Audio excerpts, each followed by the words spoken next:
Aqui nós temos a nossa aula 5, né, de balanço patrimonial. E é a nossa última aula gravada para poder equiparar aí o conhecimento dos demais que chegaram um pouco depois, né, do início das aulas, beleza? Vamos lá.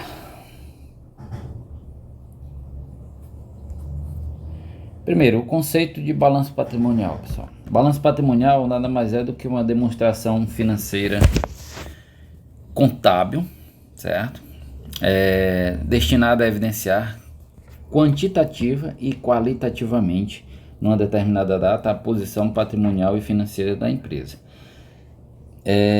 Que posição é essa? Para poder saber se a empresa teve lucro ou teve prejuízo, certo?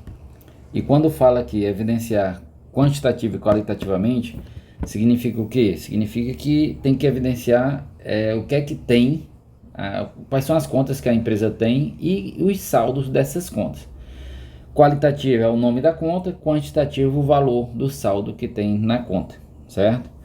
Se não tiver saldo, não existe conta no balanço patrimonial, certo? Por exemplo, se o caixa estiver zerado, não tem caixa.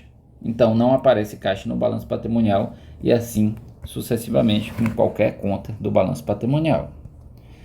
O balanço patrimonial deve compreender todos os bens e direitos, né, sendo que esses bens e direitos são os ativos, as obrigações, que são os passivos, e o patrimônio líquido da entidade em uma determinada data. Que entidade, Zuca? Que entidade é essa? Qualquer empresa ou organização com fins lucrativos ou não, certo? Pode ter fim lucrativo, mesmo assim vai ser contabilizado, e sem fim lucrativo também vai ser contabilizado. Se tiver bens, direitos e obrigações, automaticamente, né, deve ser contabilizado essas ações dessa organização, beleza? O balanço patrimonial é composto por duas partes, isso eu acredito que já é sabido por todos, né? Essas duas partes são ativo e passivo, certo? Sendo que ficou convencionado que o lado do ativo ficou do lado esquerdo e o lado do passivo ficou do lado direito, certo? Sendo que todos os ativos são considerados o lado positivo do patrimônio ou do balanço patrimonial, né? Que são todos os bens e direitos, e o outro lado é o lado negativo, que são todas as obrigações, né? Por que é negativo? Porque as obrigações são contas a pagar, certo? São dívidas, e dívidas, né, para um bom entendedor, né, entende que é algo negativo. Algo negativo não significa que não deva ser pago, né? Muito pelo contrário, por isso que é chamado de obrigação, mas é algo negativo, certo? Continuando aqui. O ativo. No ativo, as contas representativas dos bens e direitos serão dispostas em ordem decrescente de grau de liquidez dos elementos nelas registrados em dois grandes grupos. Decrescente em grau de liquidez. O que significa decrescente em grau de liquidez? Quanto mais líquido uma conta for, mais em cima. Quanto menos líquido, mais embaixo. O que significa ser líquido? A capacidade que uma conta tem de se tornar ou de se transformar em dinheiro. Mais uma vez, a capacidade que uma conta tem de se transformar em dinheiro, ou que uma conta que não se transforma em dinheiro. E esse grau de liquidez vai mostrar que as contas que ficam na parte de cima, elas são mais líquidas, e na parte de baixo elas são menos líquidas.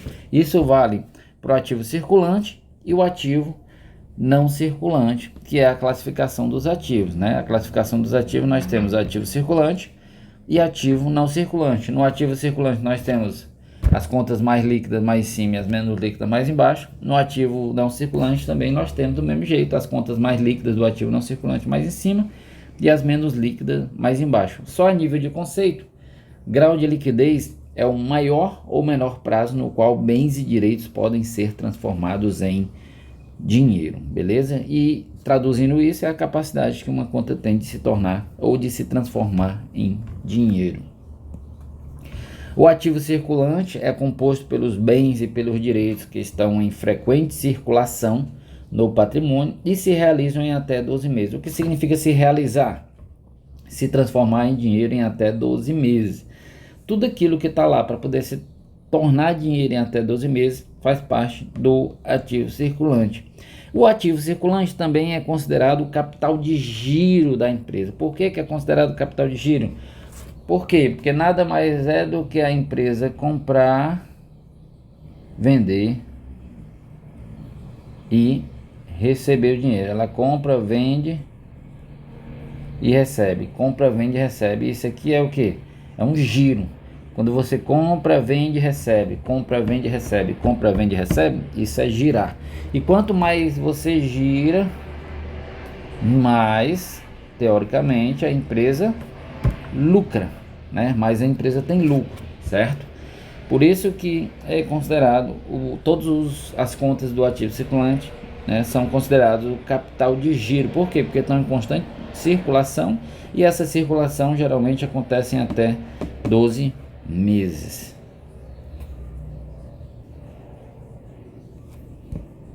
Continuando aqui. Aqui são as contas do ativo circulante, pessoal. Primeiro, caixa. Depois, banco, conta movimento ou só banco. Depois, contas a receber diversas. E depois, estoque de mercadoria. Só lembrando, aqui nós temos em primeiro lugar quem? Nós temos em primeiro lugar a conta caixa. Por quê? Porque é a mais líquida de todas. Na sequência, banco é a segunda mais líquida. E essa aqui é a última conta menos líquida, né? De todas. Por quê? Porque o estoque ainda vai ser vendido. Nem foi vendido ainda, por isso que é a menos líquida. Mas a mais líquida de toda é caixa. Por que caixa é mais líquida? Porque é todo o dinheiro que tem dentro da empresa. Todo o dinheiro que tem dentro da empresa. Beleza? Significado das contas do ativo circulante. O caixa são os valores que estão na empresa. Todo o dinheiro que está na empresa. Equivalente de caixa, banco. Direitos cujo vencimento ocorra em até 12 meses. Conta a receber, cliente. Direito no sentido de que a empresa vendeu a prazo e o cliente vai pagar em uma determinada data aquele valor. Então a empresa tem um direito sobre aquela pessoa. E por último, bens destinados à venda, que é chamado de estoque de mercadoria. Agora nós temos o ativo não circulante. O ativo não circulante são as contas que podem se realizar, ou seja, podem se transformar em dinheiro, né? Se realizar significa transformar em dinheiro, certo? E as que não se realizam, beleza? Ou seja, porque tem algumas contas no ativo não circulante que não está lá para ser vendido, porque se transformar em dinheiro é ser vendido, beleza? Segundo estabelece a lei número 6.404 de 1976, o ativo não circulante é dividido em 4 subunidades, que são elas: realizava a longo prazo, que é a mais líquida de todas e fica na parte de cima do ativo não circulante. Aí depois nós temos os investimentos, que é a segunda menos líquida. Depois nós temos, que é a segunda mais líquida na realidade, né? Depois nós temos imobilizado. E por último nós temos o intangível, que nós vamos estar vendo uma a uma aqui, beleza? Realizava a longo prazo, este grupo é o oposto do ativo circulante. São classificadas as contas representativas dos recursos aplicados em bens e direitos que circularão após o término do exercício social seguinte. O que significa que, em poucas palavras, né, um exemplo bem lógico, são as contas a receber financiadas. É quando a empresa vende por um tempo maior que 12 meses, certo? Se a empresa vende por um tempo maior que 12 meses, ela então tem uma conta a receber financiada. E essa conta a receber financiada não fica no curto prazo, fica no longo prazo, né? Na continha chamada realizava a longo prazo. Realizável significa o quê? Que vai ser transformado em dinheiro em longo prazo após 12 meses. Depois nós temos os investimentos. Este subgrupo representa as contas representativas das participações de capital em outras empresas. Quando a empresa tem dinheiro sobrando o suficiente para poder comprar parte de outra empresa e assim está ganhando lucros, né, dessa outra empresa. Participações extras que geram rendimentos para a empresa, mas também os investimentos em obra de arte, quando é uma obra de arte que só se valoriza, ouro, que também só se valoriza, e propriedades para investimentos, né, como terreno, bens que geram receita. Tudo isso são coisas que vão gerar receita, por isso é chamado de investimentos. Depois nós temos imobilizado. São classificadas as contas representativas dos recursos aplicados em bens corpóreos destinados à manutenção da atividade da empresa. Exemplo, móveis e utensílios, veículo, imóvel, computadores, etc. O que significa? Significa que os bens corpóreos, né, são todos aqueles bens que servem para poder ajudar no dia a dia da empresa. E lembrem que esses bens eles vão ser usados e reusados várias e várias vezes para dar suporte à atividade fim da empresa. Ele não está lá para ser vendido, por isso é que é considerado um bem imobilizado. Imobilizado no sentido de que não vai circular, que ele não está lá para... ninguém comprou ele para ser vendido, embora quando a empresa achar que é necessário trocar esses móveis e utensílios, por exemplo, possam ser vendidos se ainda servirem, né, para venda. Podem ser vendidos sim, mas não estão lá para isso. Podem, mas não estão lá para ser vendido, por isso não são considerados estoque, porque se fossem para ser vendidos, em vez de ser imobilizados, seriam estoque de mercadoria. Por último, nós temos o intangível, que abrange as contas representativas dos recursos aplicados em bens imateriais no sentido de que nós não podemos tocar nem ver, mas nós sabemos que eles existem, né?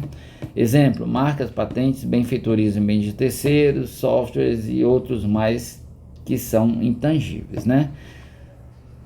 Marcas têm valor, patentes, né, o registro de alguma coisa, benfeitorias em bens de terceiro é quando a empresa aluga um imóvel, por exemplo, e reforma esse imóvel. Quando não é negociado essa reforma com o dono do imóvel, esse dinheiro que é gasto com a reforma, que reforma nada mais é do que um embelezamento de um imóvel, né? E o embelezamento é intangível. Sendo intangível, né, fica aqui no intangível esse gasto que foi disponibilizado aí pela empresa para poder tornar esse ambiente um ambiente mais propício para a empresa estar obtendo seus objetivos, beleza? Agora nós temos o passivo, né? É a parte do balanço patrimonial que evidencia as obrigações passivo exigível ou capitais de terceiros e o patrimônio líquido, passivo não exigível ou capital próprio. O que significa? Significa que tudo aquilo que a empresa deve e tem o nome de contas a pagar ou a recolher é o passivo exigível. Exigível em qual sentido? Que ele tem que acontecer de qualquer forma, né? Já no patrimônio líquido é considerado passivo não exigível, né, ou capital próprio. O que significa? Significa que a empresa só vai pagar lucro para os sócios se a empresa lucrar. Se a empresa não lucrar, sócios não vão receber nada.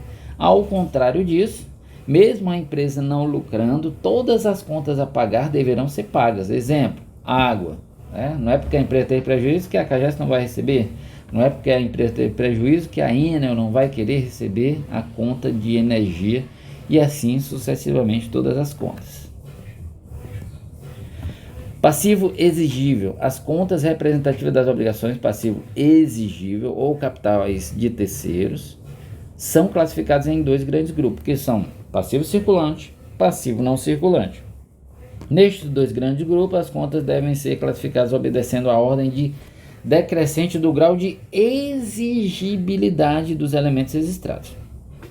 O que significa o grau de exigibilidade? Representa o maior ou menor prazo em que a obrigação deve ser paga. O que significa o maior ou menor prazo? Significa que quanto mais próximo do vencimento mais em cima, menos próximo do vencimento mais embaixo, certo? Quando você tem um monte de contas com vencimento, né, elas vão estar em primeiro lugar lá no balanço patrimonial, as que estão próximo do vencimento e as mais distantes do vencimento, e em último lugar, né, Isso vale para o passivo circulante, isso vale para o passivo não circulante também. O passivo circulante são classificadas as contas representativas das obrigações cujos vencimentos ocorram durante o exercício seguinte, ou seja, 12 meses. Exemplos: obrigações a fornecedores, obrigações tributárias, obrigações trabalhistas, ou seja, todas aquelas contas que a empresa tem a pagar ou a recolher. Tudo a pagar ou a recolher. Ambas são passivo circulante, beleza? E outra coisa, a pagar e a recolher com tempo menor que 12 meses, vale ressaltar isso também, viu? Depois nós temos o passivo não circulante. O passivo não circulante são as contas de obrigação vencíveis após o término do exercício social seguinte. O que significa? Todas aquelas contas que a empresa tem a pagar com tempo maior que 12 meses.